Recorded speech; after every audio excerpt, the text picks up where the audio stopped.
Fanta, as it stands, St. John's and Marquette are tied in first place in the Big East. Marquette has a higher net rating. St. John's is a team that is a better defensive team and kind of maybe out Marquette some of the things that they like to do best. RJ Lewis, is currently in the running for Big East Player of the Year, which is a crazy thing to say based off some of the expectations at the start of the season. Who, right now, in your mind, is the best team in the Big East Basketball Conference? At this moment, it's St. John's.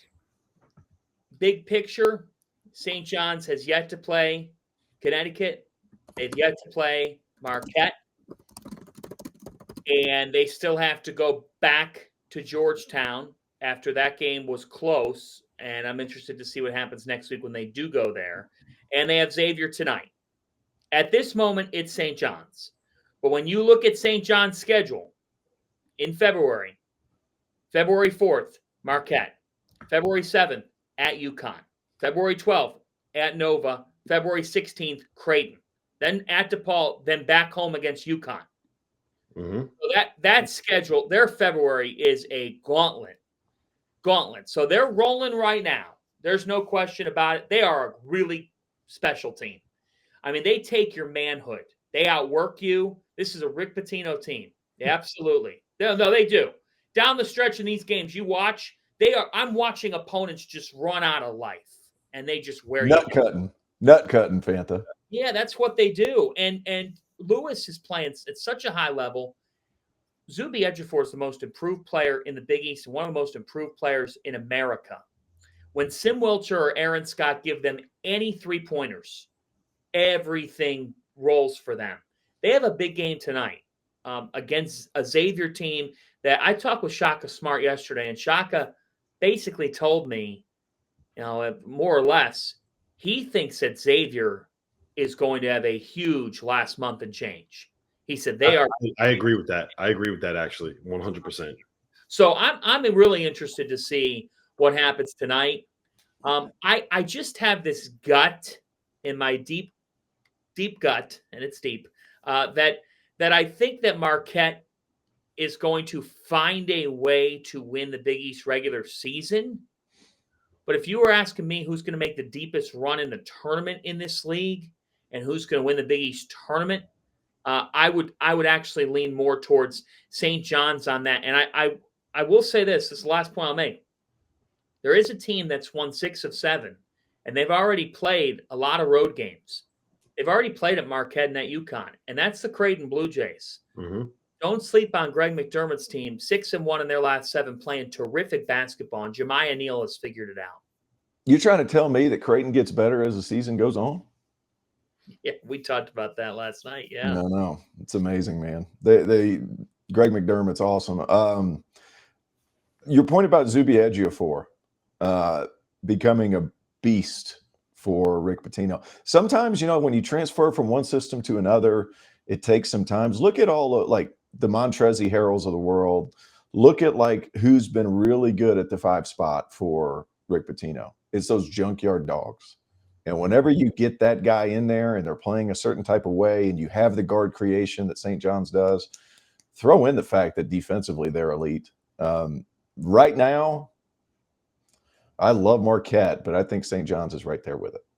Yeah, I tend to agree. I'm going to be very interested to kind of see the way that they match up because there's a lot of strength on strength in those two matchups. And I kind of feel like St. John's has the better of Marquette in those areas in the sense that what makes Marquette good is kind of the toughness, the physicality, what they do defensively. They make it hard for you to run offense. They force some turnovers. And I feel like if you kind of go down the list, St. John's has more size and more physicality and more length at all of those positions, right? They're just bigger everywhere. So it's going to be really interesting to see how those matchups kind of play out and how, frankly, someone like a Cam Jones can handle what he's going to see from St. John's, because I don't think he handled a similar style of defense from Xavier all that well over the weekend on Saturday. So It's it'll be interesting to see how all that kind of plays out. You guys are right about Creighton. I think that they are a little bit more matchup dependent than those other two teams. I will just say this though, and I feel like I'm going to get called a UConn homer for it, but depending on when Liam McNeely gets back, I still think that you have to have UConn in that conversation. Now, this is their next 5 games: at Xavier, home for DePaul; at Marquette, St. John's at home; at Creighton. I'd make the argument they have 3 of their 4 toughest road trips coming up here before Valentine's Day in the next 3 weeks. And I would argue that if you don't have Liam McNeely, St. John's is the worst possible team for them to play because they only have one guy that can create shots and make things easier. But if Liam gets back, I don't know. I don't think he'll be back on Saturday. I think that they were targeting Paul when the injury kind of first happened.